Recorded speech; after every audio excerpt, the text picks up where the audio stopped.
Jenazah para rohaniwan, Santo Santa, yang masih utuh atau tidak membusuk. Fenomena jenazah para kudus yang tak rusak.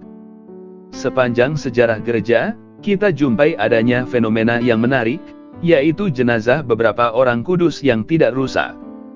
Namun, ada beberapa orang yang menolak adanya fenomena ini dengan alasan, jenazah para kudus itu diberi lilin atau disimpan dalam peti yang kedap udara. Memang benar beberapa jenazah para kudus itu diberi lilin dan disimpan dalam peti yang kedap udara. Akan tetapi, sebelum hal itu dilakukan, jenazah mereka telah terkubur di dalam tanah bertahun-tahun lamanya, waktu yang lebih dari cukup untuk membusukkan suatu jenazah. Selain itu, jenazah yang diberi lilin hanyalah bagian-bagian tertentu saja dari potongan tubuhnya. Oleh karena itu, seharusnya bagian yang tak diberi lilin pun akan membusuk, tetapi kenyataannya bagian yang tak diberi lilin itu juga tidak rusak. Jenazah para kudus yang tak rusak ini ditemukan di lingkungan-lingkungan yang berbeda, termasuk dalam lingkungan yang sangat mendukung pembusukan jenazah. Beberapa di antaranya dalam temperatur yang cukup tinggi untuk membusukkan jenazah, kelembaban yang besar, bahkan ada yang tergenang dalam rawa. Padahal, sebelumnya jenazah itu tidak pernah mengalami proses pengawetan sama sekali. Jenazah-jenazah itu tetap bebas dari pembusukan, sekalipun lingkungannya memiliki unsur-unsur yang lengkap untuk membusukkan jenazah. Yang lebih mengherankan lagi adalah sebagian besar jenazah itu adalah orang-orang kudus dalam gereja Katolik. Bagaimana mungkin alam dapat memilih jenazah? Selain kondisi jenazah yang tak rusak, inkoruptibilitas, ada pula tanda lain, yaitu keharuman surgawi. Ini merupakan sebuah fenomena yang beberapa kali ditemukan saat jenazah atau makam orang-orang kudus tertentu dibongkar.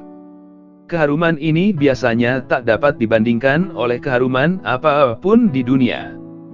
Kardinal Lambertini mengatakan ini sebagai sebuah mujizat, karena hampir tidak mungkin jenazah tidak berbau busuk. Dan lebih tidak mungkin lagi, ada jenazah yang harum. Hal ini hanya mungkin terjadi jika ada campur tangan kuasa adikodrati, yaitu kuasa Allah sendiri. Akan tetapi, perlu diingat bahwa iblis pun bisa mengeluarkan bau harum. Oleh karena itu, tanda keharuman ini harus dikaitkan dengan kekudusan orang tersebut ketika masih hidup. Kardinal Prospero Lambertini, yang di kemudian hari menjadi Paus Benediktus XIV, 1655-1758, menulis 5 jilid buku berjudul De Beatificatione Servorum et De Beatorum Canonizatione. Di dalamnya ia menulis pula tentang fenomena jenazah yang tak rusak ini, dengan judul De Cadaverum Incorruptione. Tulisan Kardinal Lambertini ini sampai sekarang tetap menjadi bahan referensi untuk kasus-kasus semacam ini. Kriteria dari jenazah yang tak rusak adalah setelah dikubur selama bertahun-tahun tanpa mengalami proses pengawetan, tetap dapat mempertahankan rona, kesegaran, dan kelenturan seolah-olah hidup setelah mati bertahun-tahun. Tentu saja hal ini merupakan sesuatu yang luar biasa, dapat dikatakan suatu mujizat. Ketidakrusakan jenazah bisa menjadi salah satu tanda kekudusan seseorang. Secara spiritualitas, tanda demikian merupakan indikasi bahwa jenazah orang tersebut dipersiapkan untuk kebangkitan tubuh dengan mulia. Akan tetapi, tidak semua para kudus itu jenazahnya utuh sepenuhnya. Ada juga yang hanya bagian-bagian tertentu saja yang utuh, sedangkan bagian lainnya hancur secara alami. Hal ini berlaku misalnya pada Santo Yohanes Chrysostomos, si lidah emas. Semasa hidupnya, ia banyak mewartakan kebenaran iman dan membelah ajaran iman Katolik. Berkat khotbah-khotbahnya, banyak orang yang tersentuh dan mengalami pertobatan. Setelah ia wafat, beberapa tahun kemudian kuburnya dibongkar dan didapatkan lidahnya masih utuh, sekalipun bagian tubuh lainnya sudah hancur. Fenomena-fenomena ini memang menimbulkan banyak pertanyaan. Mengapa beberapa jenazah para kudus itu bisa tahan bertahun-tahun, bahkan beberapa dekade, dan bahkan ada yang tahan beberapa abad? Akan tetapi, kemudian mengapa setelah tahan sedemikian lamanya, jenazah itu pun akhirnya hancur secara alami. Bagaimana mungkin ada bagian tubuh yang masih bisa bertahan utuh, padahal sudah terpisah dari badannya? Santa Bernadette dan Santa Therese dari Lisieux sama-sama gadis Prancis yang hidup di abad ke-19. Mereka sama-sama masuk biara pada usia muda dan meninggal pada usia muda. Akan tetapi, mengapa jenazah Santa Bernadette utuh, sedangkan jenazah Santa Therese ditemukan telah hancur secara alami ketika makamnya dibongkar? Jadi, mengapa tidak semua orang kudus jenazahnya utuh? Gereja selalu menganjurkan agar kita mencari alasan ilmiahnya terlebih dahulu jika menemukan jenazah yang tidak rusak. Akan tetapi, memang dalam banyak kasus para ilmuwan masih belum dapat memberikan penjelasan ilmiahnya. Walau demikian, gereja mengatakan bahwa jenazah yang tidak rusak tidak menjamin bahwa orang itu kudus. Memang betul, jenazah yang tidak rusak bisa menjadi tanda kekudusan, tetapi bukan berarti kalau ada jenazah yang tidak rusak, orang tersebut otomatis kudus. Kita perlu melihat bagaimana kehidupan orang itu, segala kebajikan-kebajikan selama hidupnya, singkatnya mengkaitkannya dengan kekudusan orang tersebut secara keseluruhan. Beato Yohanes ke-23. Pada suatu hari, Paus Yohanes Paulus II memerintahkan agar jenazah Paus Yohanes ke-23 dipindahkan ke bagian atas dari Basilika Santo Petrus, agar umat beriman dapat datang mendekati jenazahnya dengan lebih mudah untuk menghormatinya. Oleh karena itu, pada tanggal 16 Januari 2001 dilakukanlah pembongkaran makam Paus Yohanes ke-23, yang dilakukan oleh Kardinal Sodano, Sekretaris Negara Tahta Suci, Kardinal Nu, Imam Agung Basilika Santo Petrus, dan Leonardo Sandri. Selain itu, identifikasi jenazah merupakan prosedur yang normal dalam proses kanonisasi. Paus Yohanes ke-23 telah dinyatakan sebagai beato pada tanggal 3 September 2000. Jadi, tujuan lain pembongkaran makam ini adalah karena Paus Yohanes Paulus II ingin semakin menegaskan kekudusan dari paus pendahulunya tersebut. Kardinal Nu mengatakan bahwa pemeriksaan jenazah merupakan salah satu langkah penting dalam proses kanonisasi. Paus Yohanes ke-23 meninggal tanggal 3 Juni 1962. Hal ini berarti ketika pembongkaran makam dilakukan, jenazahnya telah terkubur selama sekitar 39 tahun. Namun, apa yang terjadi? Begitu peti jenazah dibuka, orang-orang terkejut melihat keadaan jenazah sang beato. Dalam kesaksiannya, Kardinal Nu mengatakan bahwa wajah beato Paus Yohanes ke-23 tampak utuh dan damai. Laporan resmi menyatakan, begitu kain selubung dibuka, wajah beato tampak utuh, dengan kedua mata tertutup dan mulut sedikit terbuka, dengan roman muka yang segera mengingatkan orang pada penampilan familiar paus yang dihormati itu. Kedua tangan Bapa Suci yang masih menggenggam sebuah rosario, juga masih utuh. Setelah diperiksa secara resmi, jenazah disemprot dengan bahan antibakteri dan peti pun disegel kedap udara. Jenazah para kudus lainnya yang tak rusak. Sebuah buku yang berjudul The Incorruptibles, Tan Books, 1977, melaporkan sedikitnya ada 102 orang kudus dalam gereja Katolik yang jenazahnya tidak rusak. Oleh karena itu, banyak umat beriman yang melihat fenomena jenazah yang tak rusak ini sebagai salah satu tanda kekudusan. Santa Cecilia adalah orang kudus pertama yang ditemukan jenazahnya tidak rusak. Ia meninggal sebagai martir pada tahun 177 Masehi di Roma. Pada tahun 1599, jenazahnya ditemukan dalam keadaan tidak membusuk. Santa Agatha meninggal pada tahun 251 Masehi. Akan tetapi, pada abad ke-11, jenazahnya ditemukan dalam keadaan tidak rusak. Bagian dari tubuhnya yang tidak rusak itu masih bisa kita lihat sampai sekarang. Santa Bernadette Soubirous menerima penampakan dari Bunda Maria di Lourdes, Prancis. Ia meninggal pada tahun 1879, dan makamnya dibongkar 20 tahun kemudian, yaitu pada tahun 1909.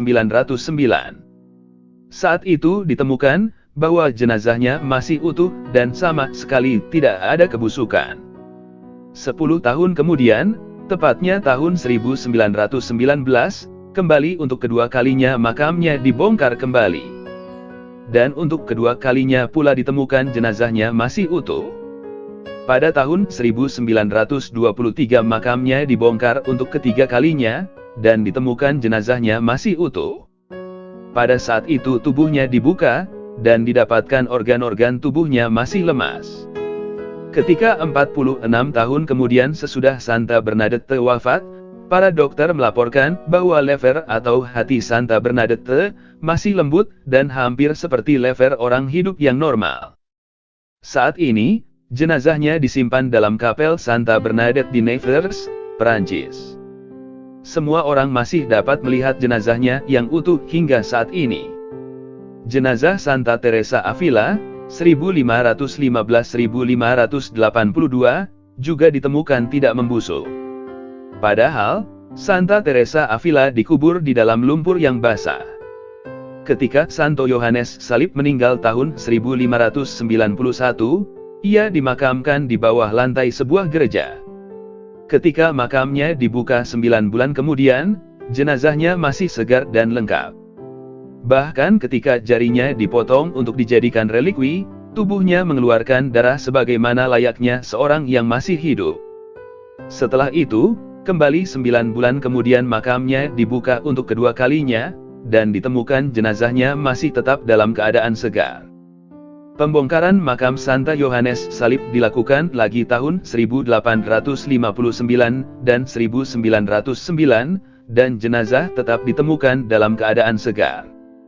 Pembongkaran terakhir dilakukan tahun 1955, ini berarti sekitar 400 tahun sesudah wafatnya. Saat itu ditemukan jenazahnya masih utuh, belum mengering dan masih lentur, walau ada sedikit perubahan pada warna kulitnya. Seorang suster yang kudus dari Italia bernama Santa Clara dari Montefalco, ketika masih hidup, berkata kepada para suster lainnya, "Jika engkau mencari salib Kristus, ambillah hatiku, dan engkau akan mendapatkan Kristus yang sedang menderita di sana." Beberapa tahun setelah kematiannya, makamnya dibongkar. Saat itu, bukan saja ditemukan tubuhnya yang masih utuh. Bahkan, ketika para suster mengambil hatinya, ditemukan di sana tergores jelas sekali salib Kristus secara tipis, lengkap dengan kelima lukanya. Santos Harbel Mahlouf adalah seorang rahib suci dari Lebanon. Setelah wafatnya, selama 45 malam, makamnya memancarkan suatu cahaya yang khas. Menurut tradisi, jenazah biasanya membusuk dalam waktu 45 hari. Oleh karena itu, 45 hari kemudian makamnya dibongkar dan ditemukan jenazahnya masih utuh. Padahal dalam waktu 45 hari itu sempat ada hujan deras sekali sehingga jenazahnya ditemukan terendam di genangan lumpur. Kemudian jenazah Santos Harbel dikenakan pakaian baru dan dimasukkan ke dalam peti kayu, namun tubuhnya mengeluarkan minyak begitu banyaknya, sampai-sampai bajunya harus diganti 2 kali. Tahun 1927, berarti 29 tahun kemudian setelah kematiannya, makamnya kembali dibongkar dan dijumpai jenazahnya masih utuh dan lemas seperti tubuh orang hidup. Setelah itu ia dikuburkan kembali. Tahun 1950 para peziarah memperhatikan adanya minyak yang khas keluar dari makamnya.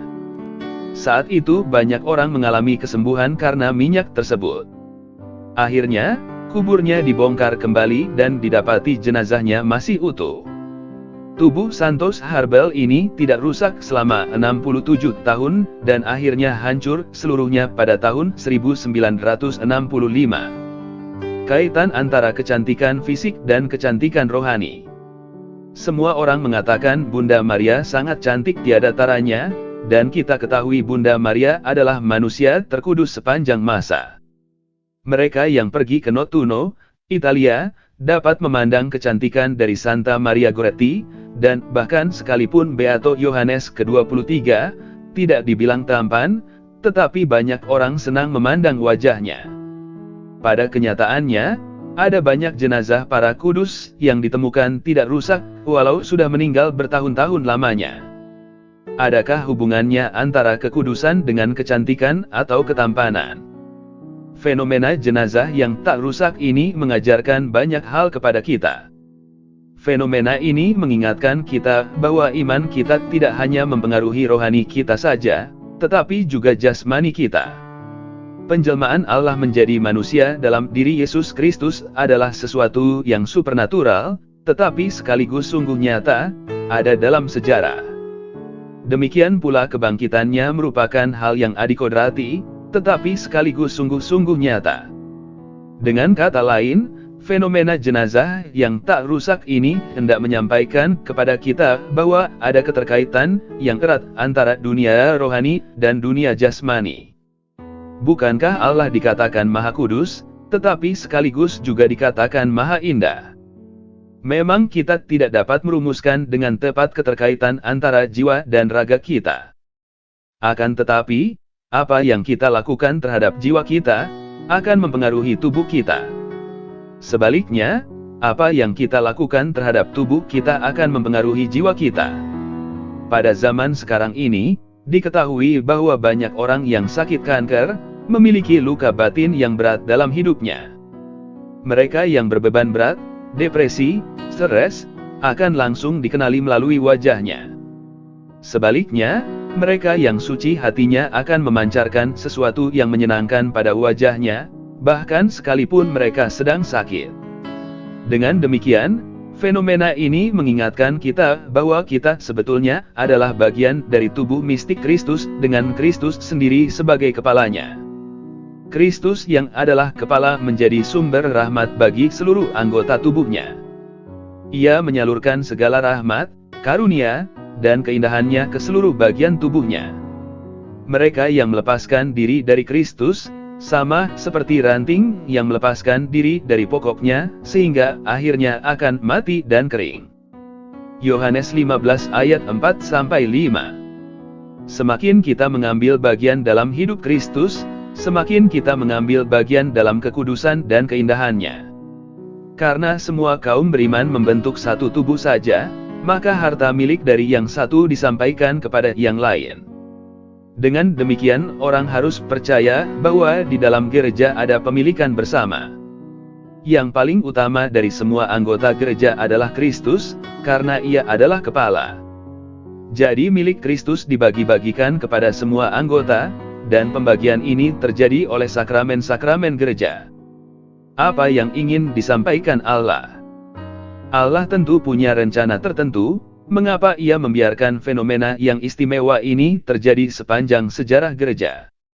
Selain menyadarkan kita akan adanya keterkaitan antara jasmani dan rohani, fenomena jenazah yang tak rusak ini hendak mengingatkan kita pula akan adanya kebangkitan orang-orang mati pada kedatangan Yesus yang kedua.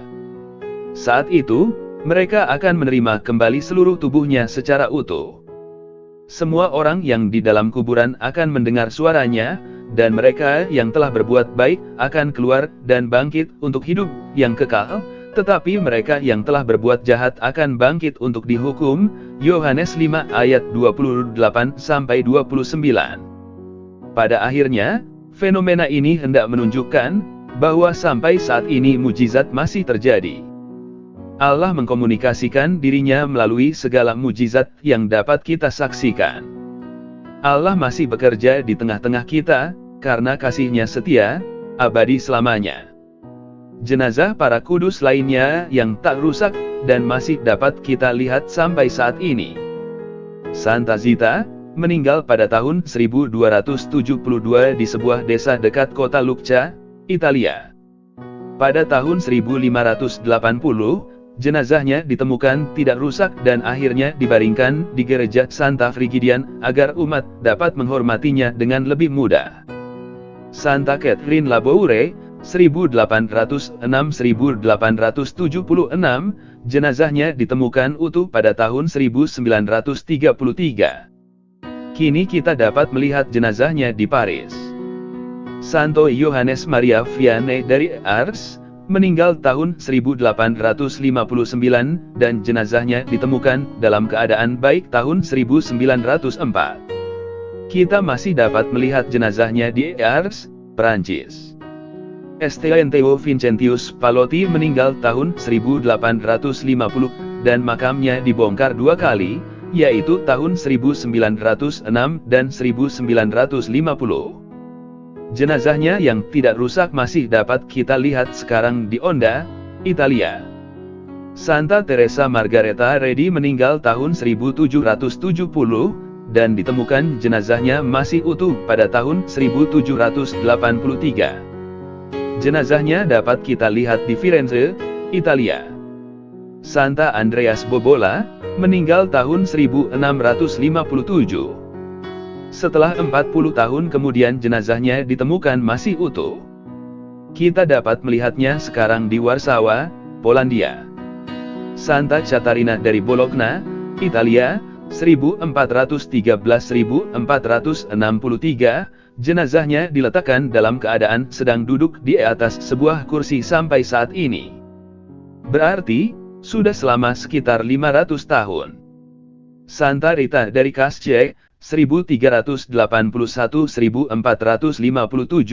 jenazahnya dapat dilihat dalam sebuah peti kaca di Casce, Italia. Kebanyakan orang di sana sudah terbiasa melihat posisi jenazah Santa Rita yang kadang berubah, bahkan matanya kadang terbuka kadang terpejam, seolah masih hidup. Santa Sprandia meninggal tahun 1276, dan kita dapat melihat jenazahnya di Cingoli, Italia. Dari dalam tubuhnya keluar suatu keharuman yang manis. Sebetulnya masih ada beberapa jenazah orang kudus yang masih dapat dilihat sampai saat ini karena masih belum rusak, antara lain Santa Maria Goretti, 1890-1902, Santo Franciscus Severius, 1506-1552, Santa Anna Maria Taigi, dan lain-lain.